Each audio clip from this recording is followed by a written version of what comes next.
Welcome to episode 2 of Three Men and a Book. We've got our first guest author on this episode, so we're trying to be a little bit more professional, aren't we, boys, this week? Right. And yeah.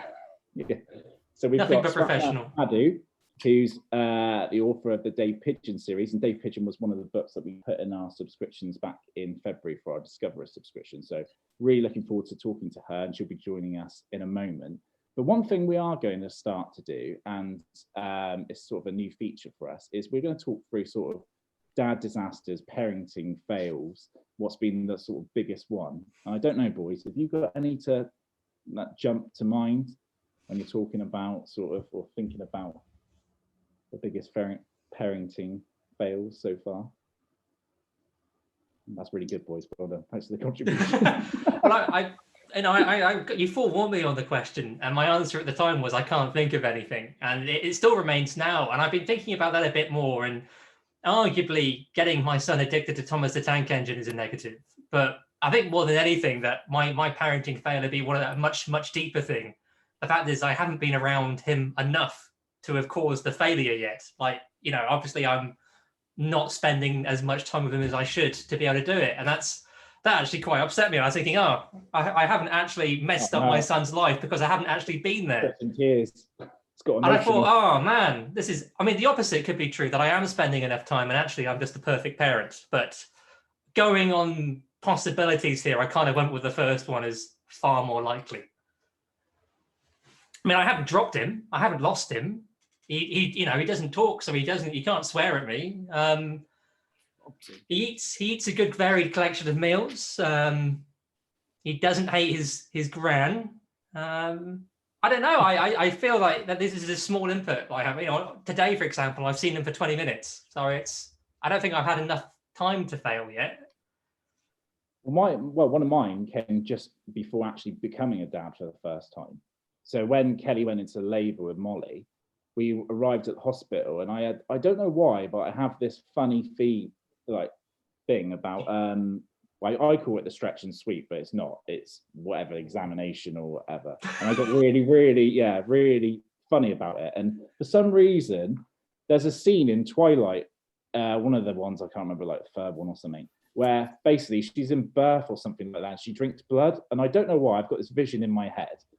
And I'm sat there, Kelly's being examined or whatever, and literally I start turning white, start getting really sort of dizzy, and both her mum and the midwife just look at me like, "Are you all right?" I said, "I just don't feel very good."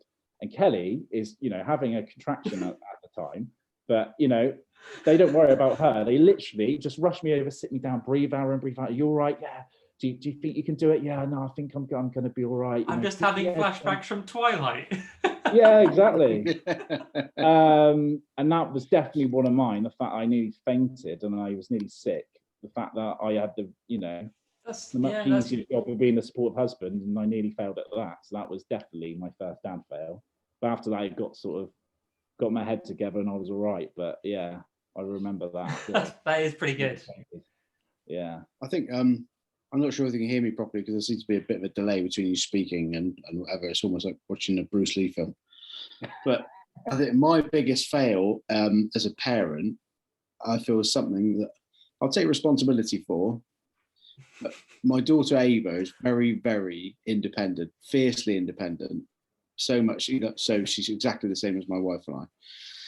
And well, it's worse because she's like both of us combined, not half and half. She literally full from her and full from me. So we were at the park a few weeks ago, and she was on a small climbing frame. I say small, it's probably like a 4-foot platform. And if she's above 2 inches off the floor, I panic and I hold her hand or whatever she does. And Aaron will vouch for this because he's seen it. I'm a bit of a worrier. And basically, she told me off, "I can do it by myself. Go away, Daddy." So I took about 3 steps backwards, so about 3 meters away from it. And I was stood watching, and in slow motion, she was just trying to slide off this climbing, this platform. And I said to myself, and I said, if she's not careful, she's going to fall off in a minute. And literally, she completely face planted straight off of it. And I've never felt so guilty in my entire life. I watched it as if it was slow motion, but I just couldn't get there. It was almost like my feet were made of lead. and bless her heart, she was really in a lot of pain and split a lip, pushed a tooth back, and it was A&E visit, dentist visit. So yeah, I feel really guilty about that. That's a failure. I mean, that's by any means that's the story from the rescue. Yeah, don't get me wrong. The superhero outfit was soon revealed as I ripped off my shirt in Wellington Park. But it was no, it didn't happen that way. No one needs to see that. Yeah, well, the police order not welcoming you back to that park says otherwise, but carry on.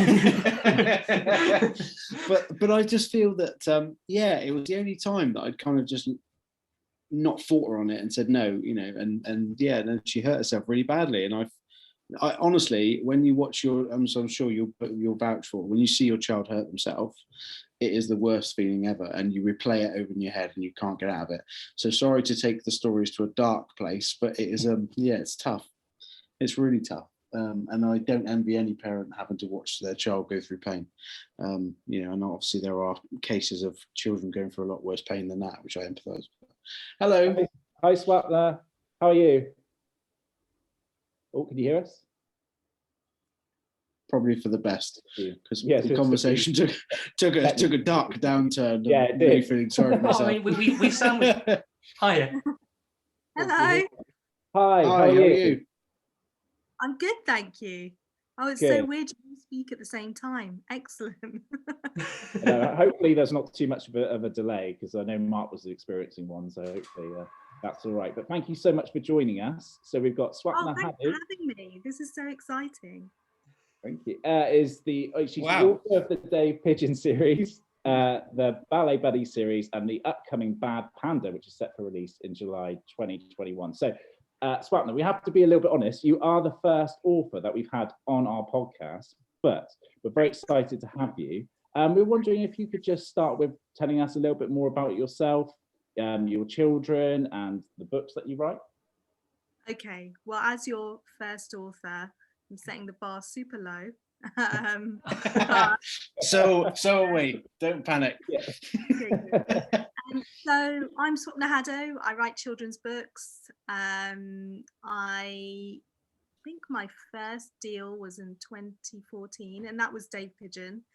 And I was paired with Sheena Dempsey, which was super cool, because she had a little bit of experience before, so she kind of helped me navigate my way. And since I have written, like you said, the Ballet Bunny series as Swapna Reddy, because of some, I don't know, publisher weird clash thing. I don't understand all of that stuff. Anyway, it's my maiden name, so my dad was really proud, so it was fine. Oh, amazing. I've just started, not just started, but my first picture book's coming out with Dapo Adiola. That's my dad as a grizzly bear. Oh, wow. Amazing. That's coming out at the end of April. What else did you want to know? Oh yes, I have children. I have a child, a human child and a dog child. So children. And I live in New Zealand, which is why you might see the sunrise in a moment, because it's going to come up. Yeah. Oh, amazing. So we moved out later. So we moved out. Isn't it amazing though that we can do this? I know. Yeah, that is incredible. I find that idea that incredible that we can do when we have events with kids. I find it amazing that we could. Anyway, well, I wish I knew. I would have preferred to fly out there and see you. We'd know. Yeah, no, exactly. We should have go big. We failed. I know, it's so strange because it's been a strange old year. We've got family back in the UK.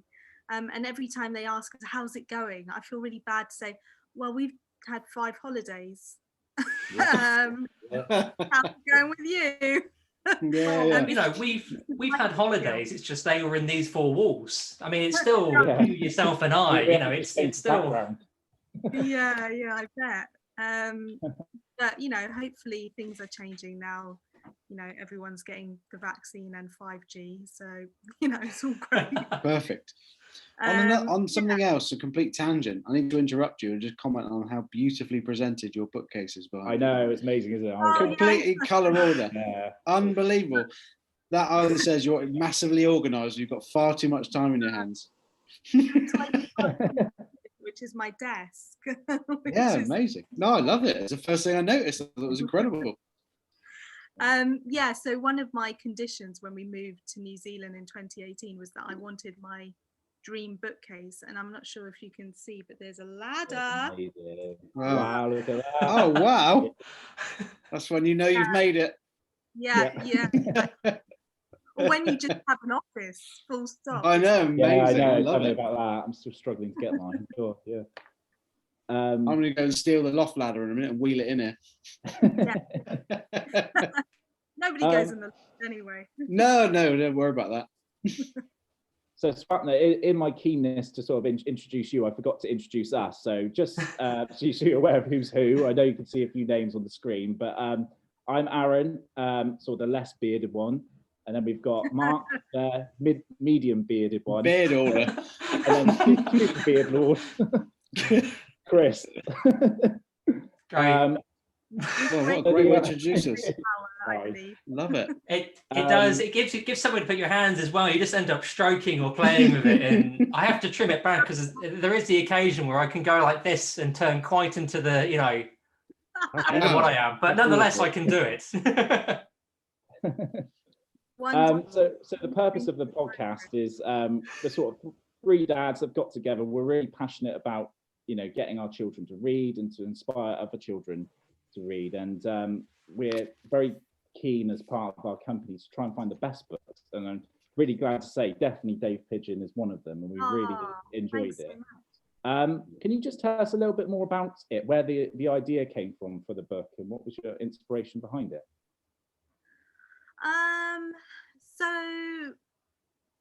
So I used to live in London, and if you've ever lived in London or watched Mary Poppins, you know the place is run by the pigeons. Yeah.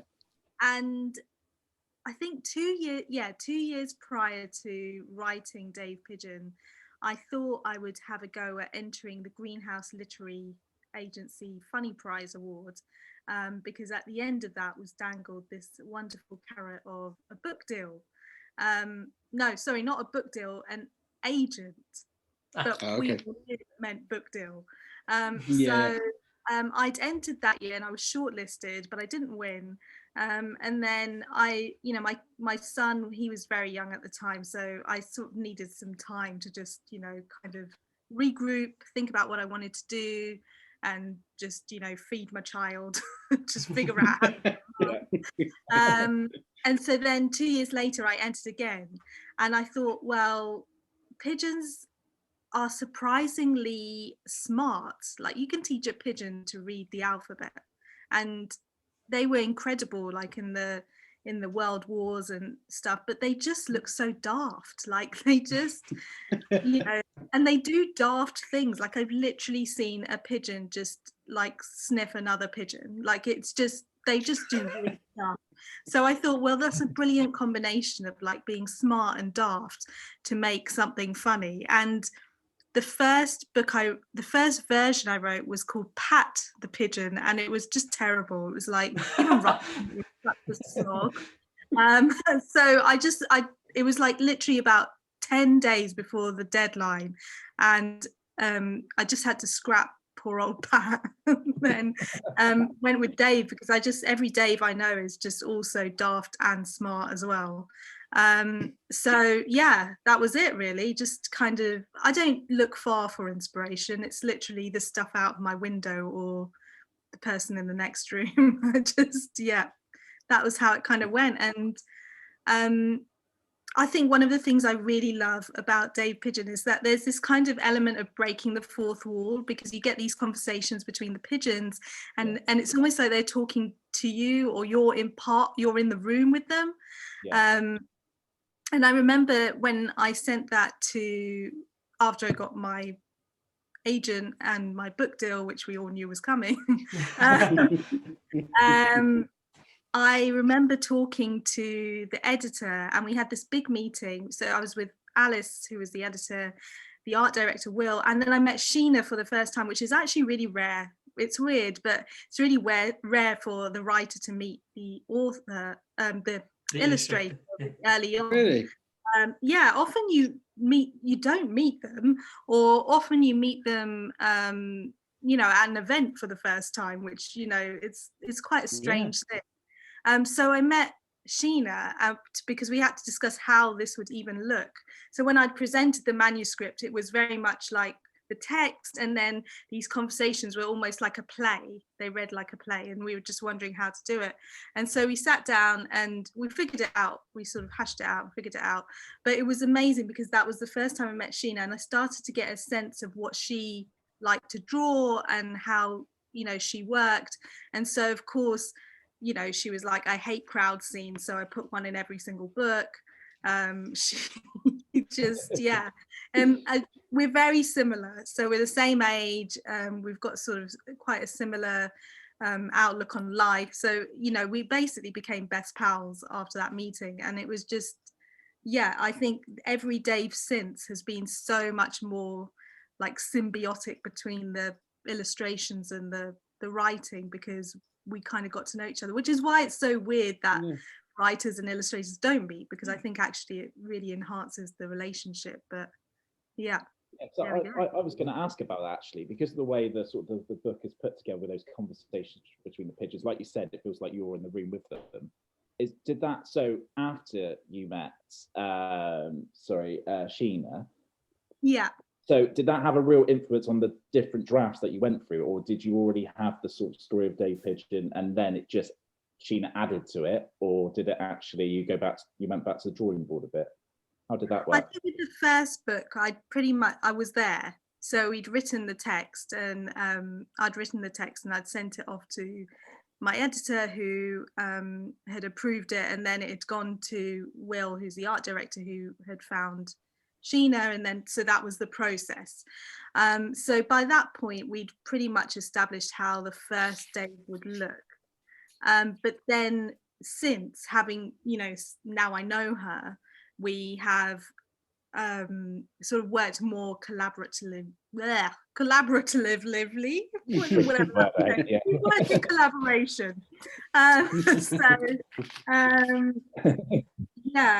think so when we're at Bad Panda, that's very much more I had the idea and the idea of the story, but when we were talking, she would say, oh, it'd be fun to have this character in it, and it'd be fun to do this. So it's much more of a collaboration now. I would have said the first Dave was much more, I wrote it, she illustrated it, and then from that we've sort of developed a more of a relationship with the book and the characters. Yeah, it's really interesting. So what's your favorite part of the book then? Because I've got to say, whenever I've read it, and I always read this book to my class every year, and they absolutely love the bit when he gets stuck in the bottle, he gets his head stuck in. They find that hilarious. And I was just wondering, what's your favorite part? First of all, I have to say I'm the worst author. I don't remember my books. I don't even remember the writing. There's me, really, yeah. I know, terrible. Actually, we had this event one time where everyone was super excited I was coming along, and they had a super fan there, and we had a quiz. Which Aaron came, did it? I won. It was just so bad. I was so embarrassed. What was my too busy on to the next adventure? I mean, that's part of it, really, isn't it? If you enjoy Dave so much, you're not thinking about what Dave has done. You're thinking about what's going to happen next. Exactly. That's great answer. Remember that. Write it on your hand. Next time we're in a quiz. I would say, honestly, my favourite of the 4 Daves is probably the second one, and that's the one that I remember the most. First of all, it's Spies. I grew up watching like James Bond in the afternoon and Columbo and all that stuff, and then some reason the publisher let me get away with like 5 pages of writing the word "the end." I always feel really proud that I managed to do that, and there's like one in there that is not a D, it's an N, and you have to try and find that. Oh wow. Oh really? So I just really love that someone let me do that. So that's my favorite bit. But in Dave Dave one, probably the jar bit where he gets. Sheena's illustrations are so brilliant. Yeah, So that's does. really fun. And you know, it's a thing of trying to imagine what you would do if you were a pigeon and what kind of things you'd get stuck in as well, which is quite fun. Really fun. I like when Skipper is explaining his That's the name, how he illustration. got his name. Oh, yeah, that's brilliant. I Oh, love it. brilliant. I'm just going to clarify now, and this is awful, but because my daughter is 3 and my son is 5 months old, we're not quite onto your books yet. But I'm hoping that I know. Well, I've heard so much about it from Aaron now that I feel completely obliged to read it. And I'm probably just above my reading level. Maybe that's why I've dodged it. We've got a quiz on Saturday night. You've got to start. I know. I've got a dad book. That's the one. Oh, guys. perfect. That's it for me. Amazing. That's perfect. It's got my name all over it. But no, I am looking forward to it because obviously when we as well. Yeah. Yeah, that's got maybe it's more Chris. I was going to say that. Yeah. All right. Yeah. I do love how before we went for an introduction and it was I've got no beard. Mark has sort of a beard, and Chris, he is just a beard. Carry on. Your book, tell me more. I'm sat here thinking, am I just a beard to you people? I mean, that's fine. I don't mind the beard controlling my identity. But now we're on to, you know, Chris, you're also a bear. Okay, I can work with this. I think you're doing quite well at this, Chris. Well, yeah, no, it's all complimentary. I mean, with Dougie, my son at the moment, we're working through, you know, still trying to encourage him to talk and things like he's a bit of a late talker, and we have an app and the rest of it, and making noises is one of it. And of course, it have some child on it making noises, and one of them is a bear. And now I'm thinking, is that me? Is there going to be some sort of correlation here? Point at the bear and point at me, and point at the bear and point at me. And I'm not sure what you guys are doing for my self-esteem here in one way or another, but weirdly, what happened with my child. So I think he bought so many animal books as a child that he genuinely thought his dad was a bear. Is why I wrote the story. But like I said, I don't go that far for inspiration.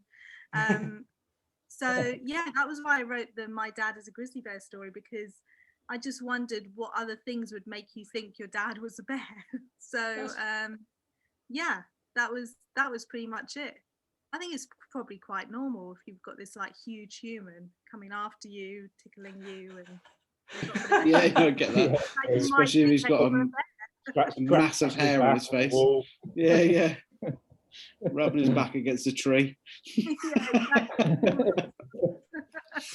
Yeah, no, it's amazing actually, and it's quite nice for us because obviously Aaron in his job gets to read all these kind of weird and wonderful books and finds people like you who, you know, even before we all started Let's Go Read, I'd heard about your book, and you know, especially Dave Pigeon, because he's talked about it a lot. It's just that my little one's not at that age yet, and I don't feel you know, I've read some books to her and you get an instant engagement, and I think she'd really love the illustrations because she's at that age, but trying to actually explain the story to her at the moment is going to be quite tough. It's a strange one, because you kind of go through that bit of a loop where, of course, at an early stage, it doesn't matter what you're reading, you just read to a child. And then you get to a stage where you kind of need their engagement. And then you can still carry on reading because reading is important, but then it kind of goes, it's kind of like a strange bell curve of making sure you read the right thing. So I remember when Dougie was, you know, even younger, I would read anything around me. You know, we were reading my magazine or something, or some book that wasn't really suitable, but it didn't matter. And then you kind of come into the age bit where it has to pay attention. And what we were talking about last time was making sure you don't read something too scary before bedtime. And, you know, talking about my dad being a grizzly bear, I worry that I could definitely not read that before bedtime. It'd be quite an interesting one. What's the bedtime routine like in your place then? So Phoenix is 11 now, so it's changed slightly over the years, but we still have story time together as a family. So we have like a family read, which at the moment is The Dog Runner by Bren McDibble, which is, I actually think, quite terrifying before bed, but he's quite into it. So the story is about how a virus, I mean, we started this book Oh no. about how a virus Topical. wiped Oh out no. grass in the world. So obviously it's hard to find any crops, and it's hard to feed animals. So people start fighting over, the scarcity of what's around, and so these two kids try to get out of the city. They're trying to find their family, and all they have are like these 5 dogs to take them across Australia, and it's just, I mean, it's an incredible read. But I mean, I find as it an 11-year-old, I think I would have loved to have read that. Sorry. I say, as an 11-year-old, I think I would have loved to have read that. I mean, that's that's all about the the adventure and the imagination and the end of the world element of it. I mean, I'm almost envious. I can't go and read that now. I'll be kicked out of the library. It's a really good book. But That's a really. Oh, sorry. Go on, Swapna. You go. Oh, sorry. I was going to say with story time, we kind of mix it up a bit because, like you said at the beginning, you kind of read whatever, and then there comes a point where you want to engage them.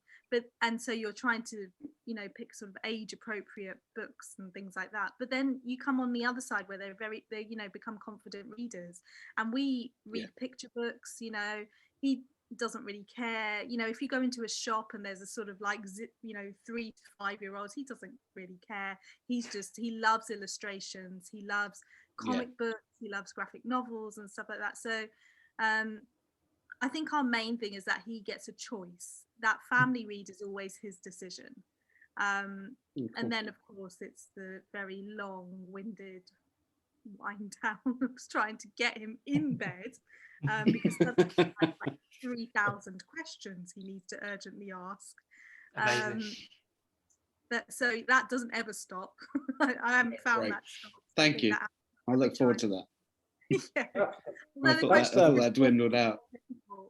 That's actually a really interesting point, though, that you're talking about in terms of having a family read time, because I know there'll be a lot of families out there who have their children get to a certain age with reading, and they think, it's okay, maybe the child will read on their own, or they're just not into reading anymore and things like that. So actually having a book as a family that you're sharing, even when your child's 11 years old, is actually really sort of a inspirational, sort of powerful thing, I think. I haven't heard too many families that do that lately, so that's really good. Really nice. On his own. He'll often sneak away a book in the night and he'll read on his own in his room. I mean, I don't know at what point we would have suddenly said, let's not do this.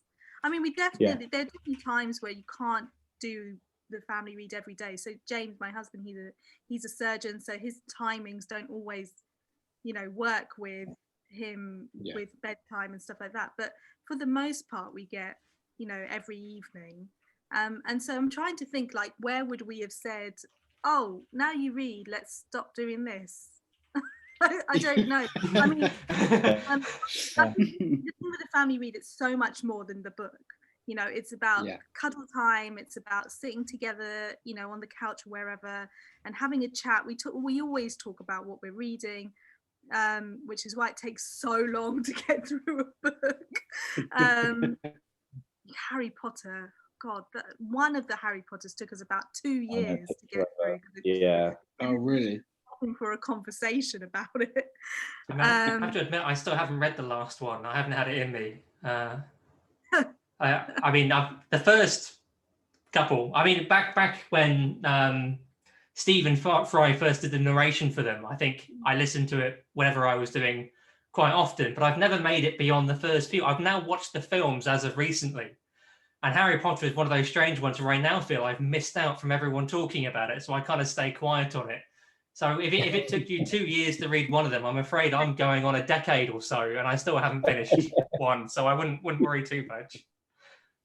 Yeah, I mean, we started, in earnest to read the whole series, and then we got to about book 4, and it'd taken so long to read just that book 4. We were like, can you read the rest yourself? Because they really go up a stage, don't they? At that point. Yeah, they do. And also, I'd read them so how old was I? I was probably about 16 or something when they came out. So I'd already read them Yeah. as well, and I was like, oh, I don't really know. There's so many books in the world. Let's read something else. Yeah. So yeah. I mean, for people have different versions of family time. So whatever you want to do to bring your unit together is up to you. But I personally like the reading aspect. I like doing that together. We sometimes take turns reading to each other. Archie, the dog, is useless at that point. So yeah, I guess it's just people have different versions of what family time is to them, I guess. Yeah. So Refreshing. when refreshing though that. sorry, Sorry, Mark. go on. So when you finish a book, do you have your son read it then? Is he your biggest critic? Your son, is he your biggest critic when you finish a book? Does he read your books? Oh, he's only allowed to like them. There are Perfect. rules in this house when it comes to the books. They have to like them. And then I do this thing where, oh, you're only saying that because you have to like it. And then they're like, no, genuinely we do. They're very good. James and and Phoenix, they're very good at like saying how much they love my books. But yes, as soon as books arrive, those, any other family read gets like tossed off the table. Mine gets read. Yeah, I mean, they know my humor, so they like right anyway. Do they ever? Do they ever spot anything from like their character in the books? Do you ever base anything on them, and they go, "Oh, yeah. that's when we're out doing that," or? Yeah, all the time. I mean, usually they see the very first or early drafts of this, so they actually see the process of how this book comes about, because writing is quite solitary, and I'm not very trusting of people reading my work, and I get really scared of people reading my work. So I trust James, I trust Phoenix to tell me if this is going to be horrendous to send off to a publisher. So they often see that, they know the inspiration, they know where I'm coming from with the story. Yeah, so they often spot things that they know have come from them or from the life we've led so far. Yeah, so yeah, they're basically in on the process. That's good. When you something I've always been interested to know is my first career is in print world, and we've published or done some small self-published books with people, local people. But actually, when your book comes through printed, ready for sale, and you open it, what does that feel like in terms of your first? And does it wear off, or does it, as you get more published, or do you still get the same excitement every time? Yeah, I mean, that's a really special moment when you see that parcel and it's got your publisher's stamp on the front of the box.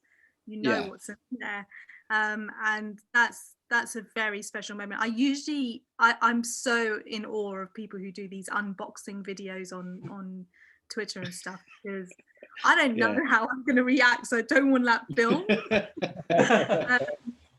So yeah, I mean, sometimes it's so many emotions that's actually, people are like, why haven't you reacted? Like, no, but it's like I'm trying to process everything. By the time it arrives, you've seen the proof so many times. You kind of know what it's going to look like. You know what it's going to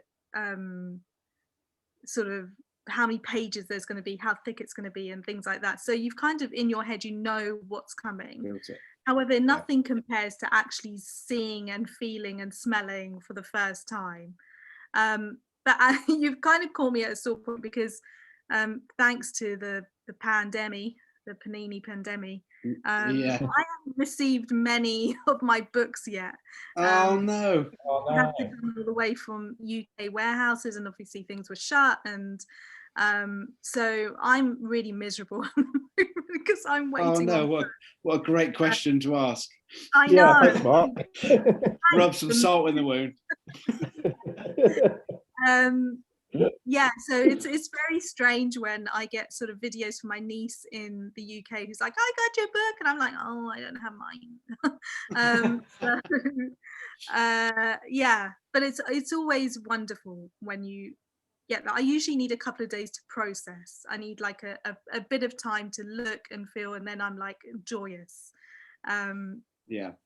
But yeah, you kind of know what's coming, but it just doesn't compare. You know what it's like when you see something in print. It's even if you printed off a photo, it just feels different from seeing it on the screen, right? It does. You know, Yeah, absolutely. it just it's an incredible feeling to hold your book.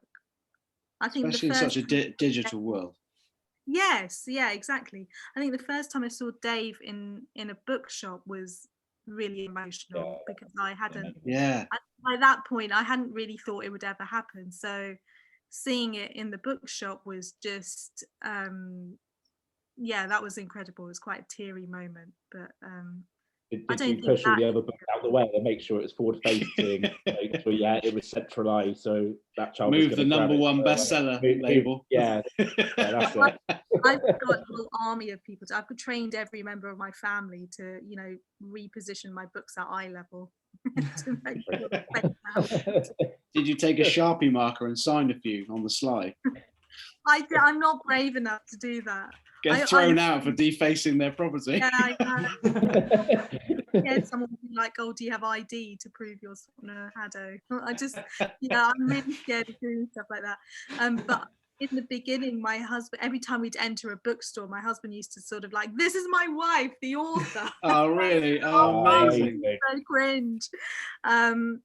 It's a strange one because unless you have written Harry Potter, people often ask, "Oh, have you written something I know?" And they won't. There's just so many books and stuff. So it's always really weird because you kind of like, "Oh, you probably don't know," and then you just feel like crawling into the ground, really. But I've been. I've definitely curbed the whole introduction of my husband introducing me to every bookshop because it's just I'm just too embarrassed if the book's not on the shelf. That sounds great. Take one in with you. You don't have my book? Well, good news. I've got a crate. Yeah. I've got an 18-ton lorry outside full of them. I've been playing this. I think that's amazing. I think that's amazing that your husband announces you in bookshops. I think that's brilliant. It's really quite a humbling thing as well. Because you associate everyone on these shelves as like, oh yeah, I'm an author, and but actually in real life it's like, well, is it there, and scared to see it, and then I just think it's lovely, really, really nice. I imagine he introduces you, so you introduce him as not the author, and then you carry on walking through. And this is my husband, who's not, and just carry on. I should sort of like, once he's completely embarrassed me, then be like, this is my husband, he does bowel surgery. Definitely will do that. You should do that when you walk into the local hospital. Yeah. So this is my husband. This is what he does. This is the guy. Just sort of, here's another doctor. Oh, amazing. Oh, it's really, really funny. That's great. Love it. Gonna slightly change what we're talking about now, and so one of the things that we do for our subscribers is that we create an activity pack based on the book. So for Dave Pigeon, it sort of inspired us to come up with this idea of pigeon paradise. So we thought the idea for Dave would be to have a place full of biscuits, croissants, no mean cats in sight. But we were wondering what your ultimate paradise would look like. What's your sort of, if you just had a free day, you can do what you want. What would you do, and what would that look like? It's a strange one because I'd have to say that being in New Zealand probably is at the top. Yeah, I was going there already. I mean, I'm already envious at the start of this conversation. Yeah. I mean, pinch me, I'm here. Yeah, we only came out here in 2018, so it's still like the honeymoon period. We're still loving it. Yeah. I think definitely a book, or two. I think a beach, probably the sun. Just hearing the water. That's the kind of stuff that makes me happy. That's the kind of stuff that fills my heart. Possibly my son just being well behaved for like 24 hours would be bad. Lovely. My husband doing all the things I've actually asked him to do for 24 hours. Great. Not picking up dog poo for 24 hours. I mean, you've definitely moved into the impossible now. Come back a bit. It's Yeah, supposed to be yeah. a dream that's achievable. We need a realistic one.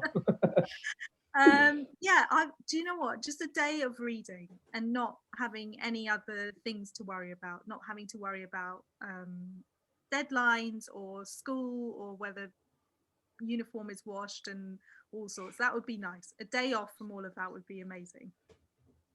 And probably Are some they cake. reading I don't mind some cake. Oh, Cake, oh. definitely. No. Now I'm interested. What kind of cake? We need to hear more about the cake. I actually recently saw this kind of like frangipane strawberry cake with like a meringue on the top, and I was like, that sounds like diabetes in a slice, but it just looked amazing. I'd want one of those, whatever one of those are. I'm more of a lemon drizzle guy myself. I mean, to me, there's no finer cake than a lemon drizzle. Oh, no, a nice coffee cake, I think. That'll be mine, I think.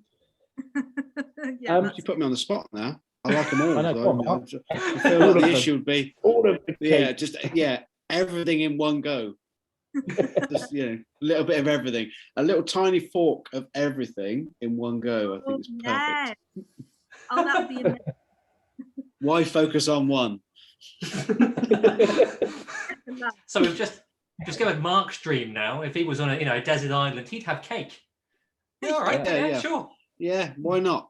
What else would you need on a desert island, or maybe a phone, or cake a day. All the cake. Yeah, absolutely.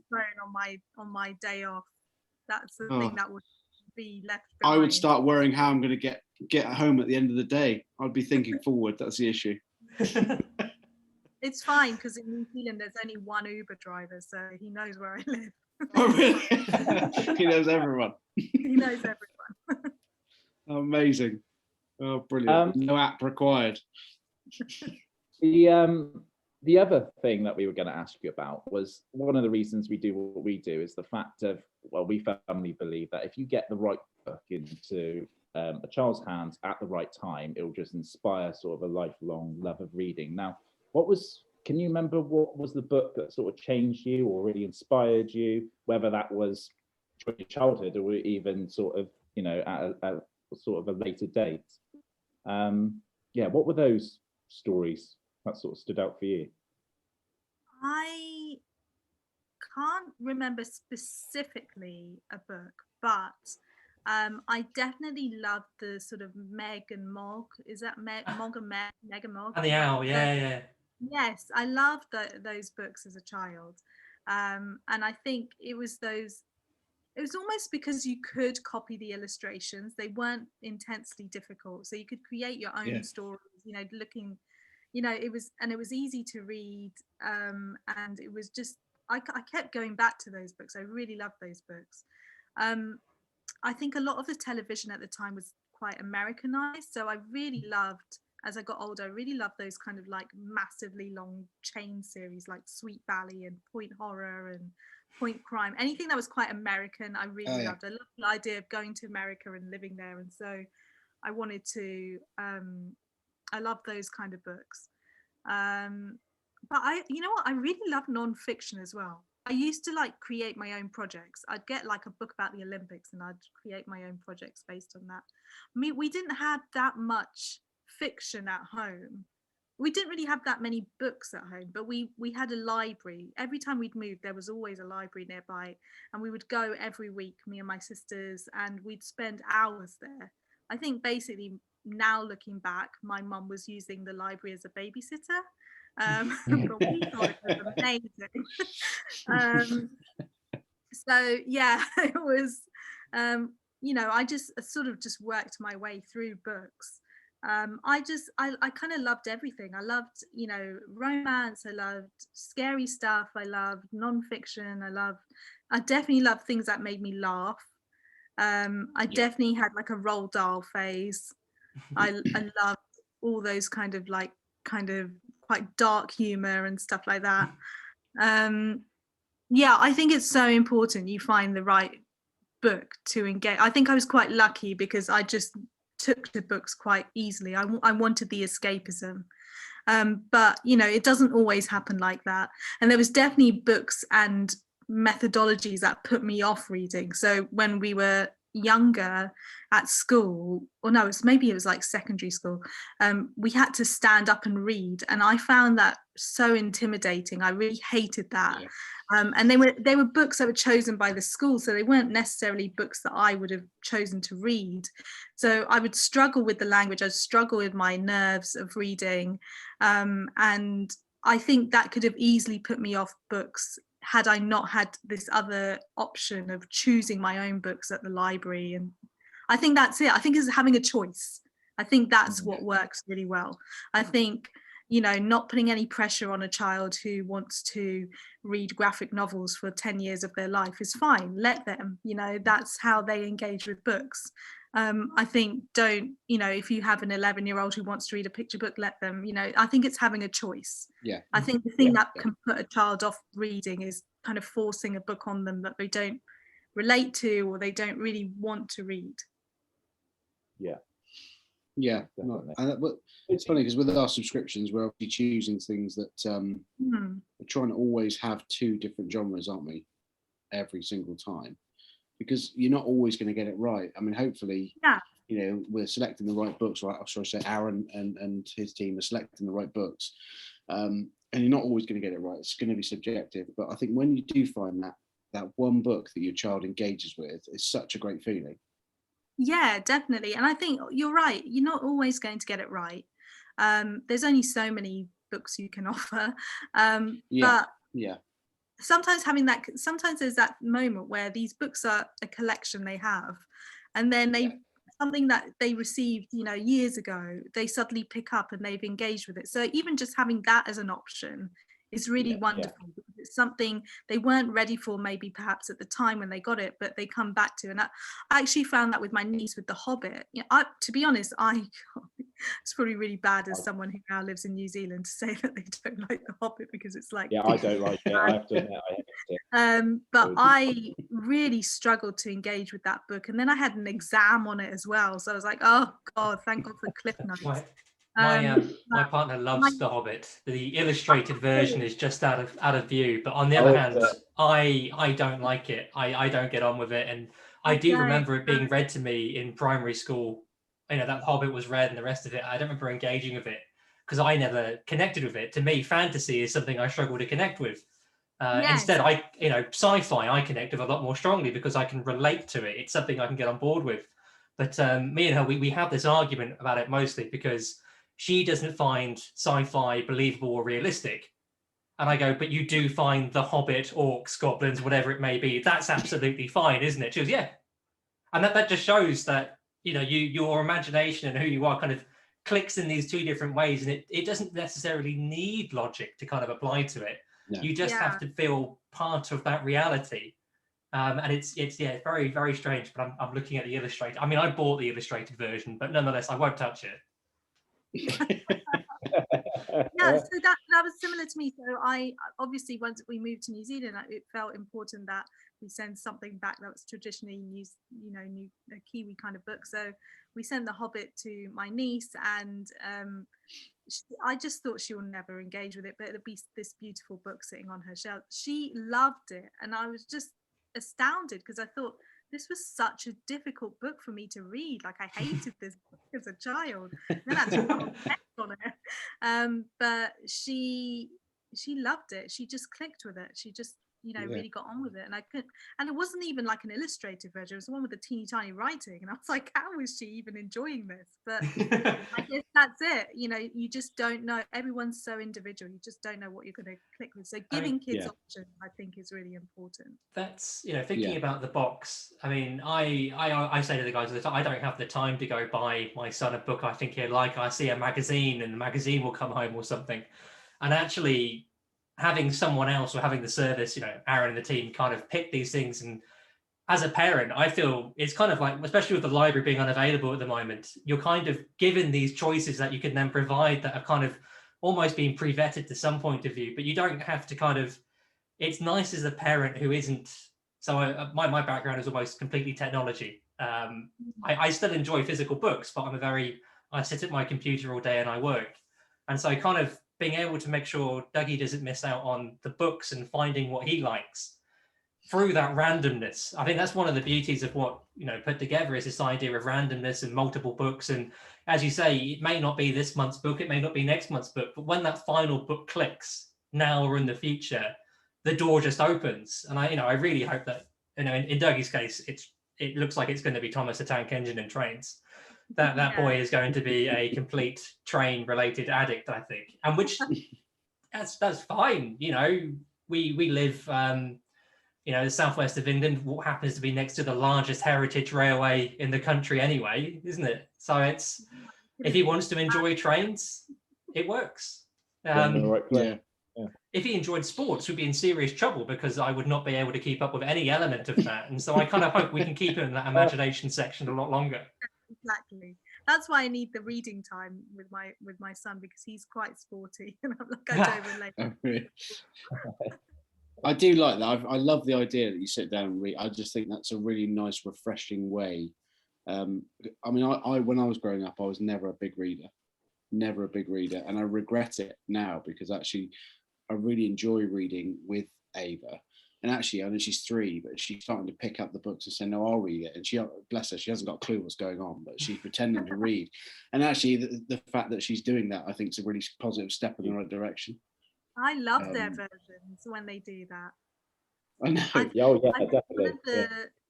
One of the first books that we read on repeat was We're Going on a Bear Hunt. Oh, great.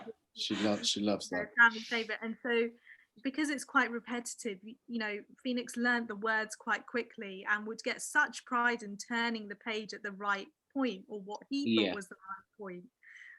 And so I just loved that he was always out of sync. So we were already wishy-washy on, and we weren't even in that page yet. It was just, I love when you kind of get that pride of, putting words with pages, and it doesn't matter if it matches or not, really. It's just that joy of turning the page and thinking they've nailed it. It's funny because we had a similar thing with the exact same book.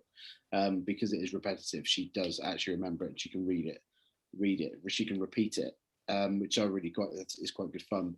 She's got a massive respect for books as well, probably because I'm in the print game and I stack her books very neatly, not as beautifully as you have there. But she looks after them. Every time actually we finish reading them, she'll pick them up and put them back on the shelf, which I love. I love that. Not making sure that she's complete OCD like I am with everything, but it's quite nice that she actually takes care in it and takes pride in it. And I don't get me wrong, I love thumbing through a book and bent pages and whatever and actually give it a bit of character, but it's nice that she really respects it. It was a bit of a tangent, I know, but it's I love it. I really, really love it. And like I say, I wish growing up I showed more interest in books. But maybe I'll get a chance to read yours. Really? He didn't read much for pleasure as a child. He read the books he was given in school. But then, he had other interests. He was, it just wasn't a sort of environment at home where they went to the library. I don't think he was aware of the library when he was little.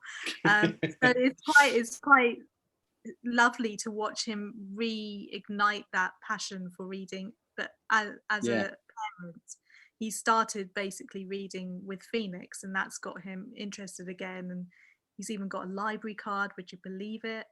Wow. It's quite, it's, I just think are you using it for childcare? Are you childcare? That's why he has the library card. That's amazing. No, it is. I think it's nice to hear where people's love of books come from, because like I say, I'm not from that, and same as your husband, the fact that I'm re-engaging with books now with my daughter and hopefully soon my son, but I just think it's really quite nice to hear when people engage. And even me at 36 now, getting back into books with her and actually looking at books to buy that I could have access to when I was her age, that's still in print, I think is wonderful. So yeah, you spark a bit of imagination again. So yeah, I love it, absolutely love it. So I guess we're gonna we're coming sort of towards the end of the podcast. One of the things we sort of finish with is what's your sort of biggest fail in terms of looking after children, or a disaster, or just any sort of funny story while looking after children? I know there's probably many, but so many. I really I really struggle, first of all, to remember the rules I've even made. So, one parenting fail. I also find it really difficult to see through a punishment as well.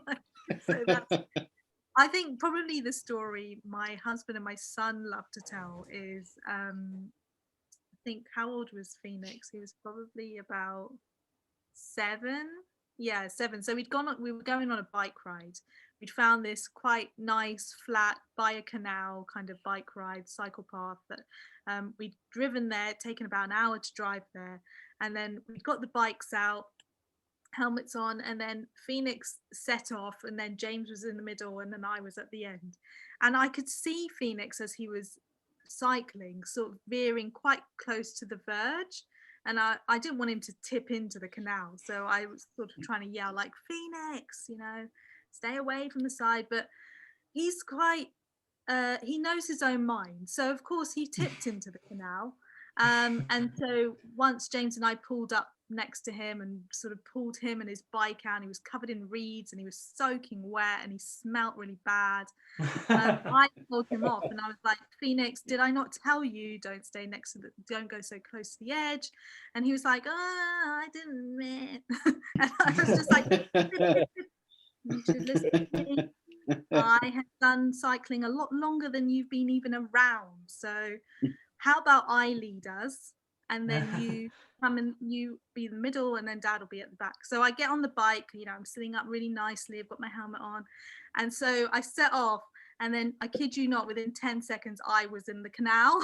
Oh no. I don't know how this happened.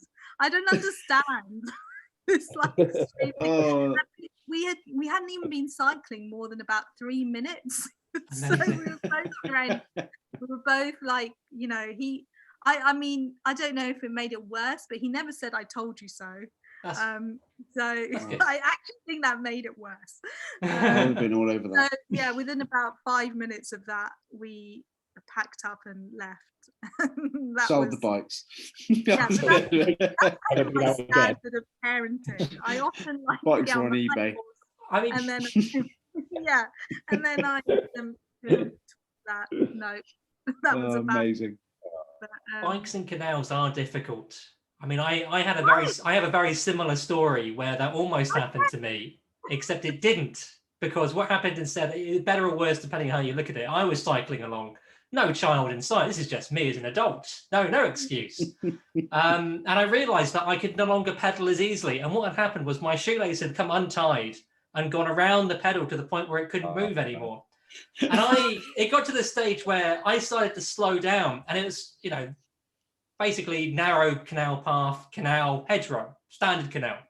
And I got slower and slower and slower until I had to make a choice. I couldn't get my feet off the pedal because it was tied on at this point by the shoelace.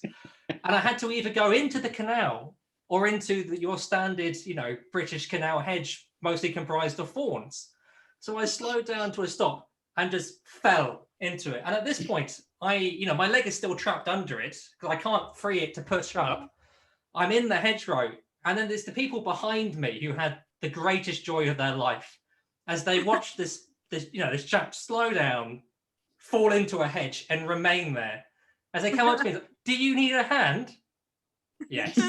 I am so grateful there isn't a parenting fail, but at the same time, I was still an adult, and I don't really cycle along canals anymore. I think it's a bike thing, because I definitely remember. So my husband's Scottish, and he used to cycle everywhere. Like, he'd do all these like incredible feats around Scotland on his bike. But I do remember when we'd gone cycling one time, and he'd had one of those like really fancy bikes where you clip your shoes in the pedals. Oh yeah, yeah. So Phoenix and I had gone ahead, but usually James just goes speeding past, like, see you later. And we had cycled for quite a bit, and we turned around and we were like, where is he? And then you just see this guy hobbling along, and he's got one shoe on, but he's also holding a pedal with a shoe on. It's like the whole thing has just come apart. I think bikes are the center of most parenting fails when it comes to Amazing. parenting. It seems to be a big thing, doesn't it? For some reason, you're always keen to get out on the bikes. Every family seems to want to do it, don't they? Think, right, what are we going to do? Bike ride. I'm not quite at that time with my children yet, but I'm sure it's coming. I'm sure I have many sort of fails as well. Ava's on a balance bike at the moment, and she has no balance, so that's a non-starter. I'm just waiting. I am waiting for her to be able to ride a bike and say, look, let's ride our bikes to school, and I'm going to get her bike out, and then I'm going to turn up suited and booted with a top hat and tails on a full Victorian penny farthing. Get my own back. Yeah, get my own back for having to walk behind you, holding you up on your bike for miles on end. Bikes are so one of those things for children where once they're on one and they've sort of sped off a bit, it's that sense of freedom, really. So yeah, it's a rite of passage. If you can get your child on a bike, you have to. I'm always I agree.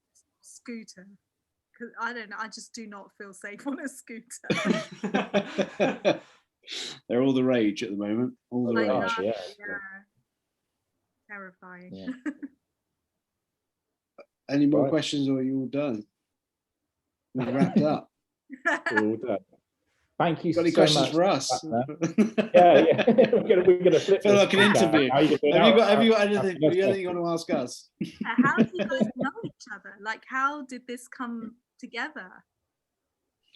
Well, Aaron and I have known each other for quite a while, and Chris is just a bear we found in the park.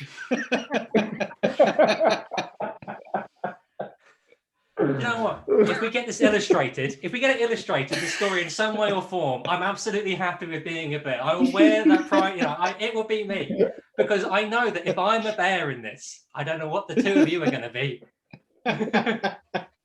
Very much that Aaron worked out this great beard introduction and just needed a third thicker beard. That's why we had to delay it. We had to delay it so he could grow it longer. Aaron and I are quite close friends, and we kind of came up with this idea, and Chris was helping us with the website and took a real keen interest in the business, and we really valued what Chris had to offer and bring. So Chris came in third wheel with us. I was a customer. We love him. Yeah, we love him. I just such a strong connection with the idea. Our little cuddly bear. Cuddly bear. The power I wield, I could turn off the site. The company's over. Cuddly is not a word we're putting next to the word bear, all right? There's some limits in this.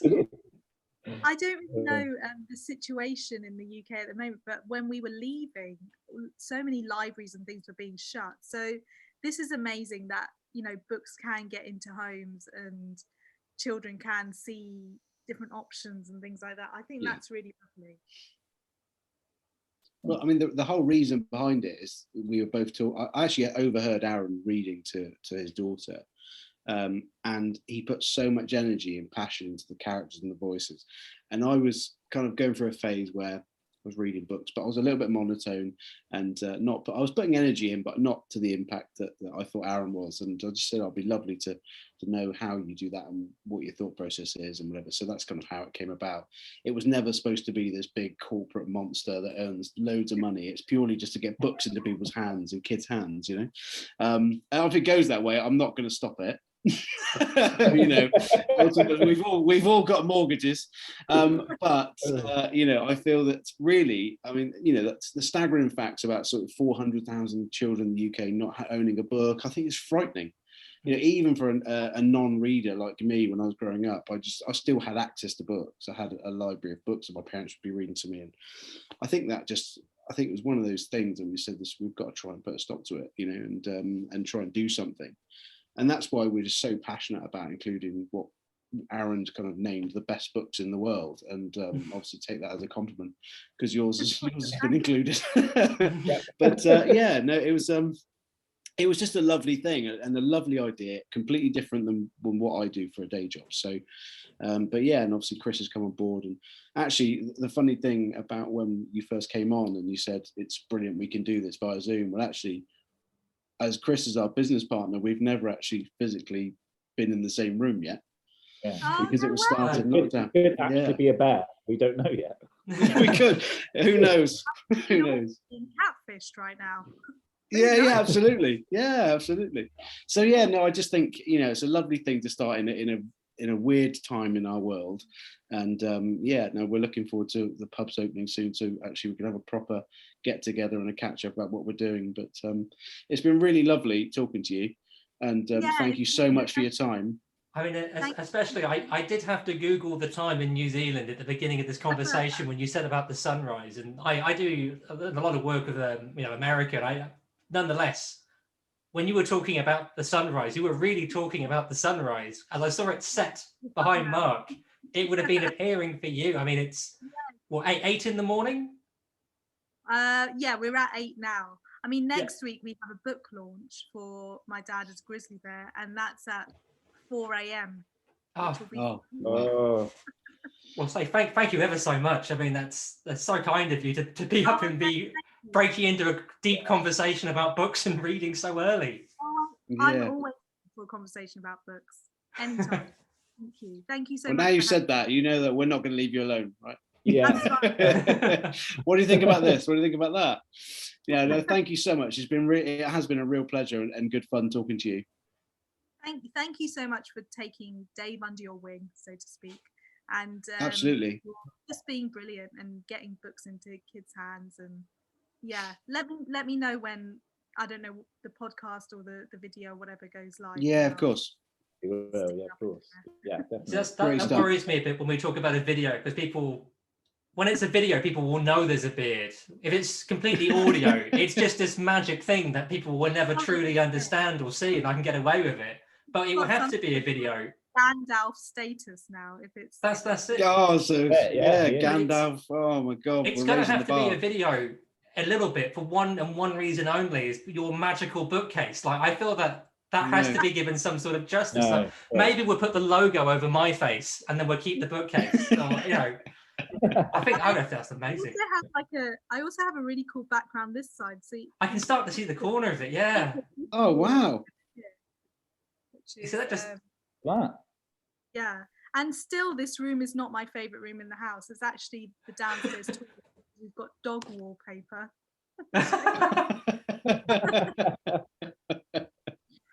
Oh, it's amazing.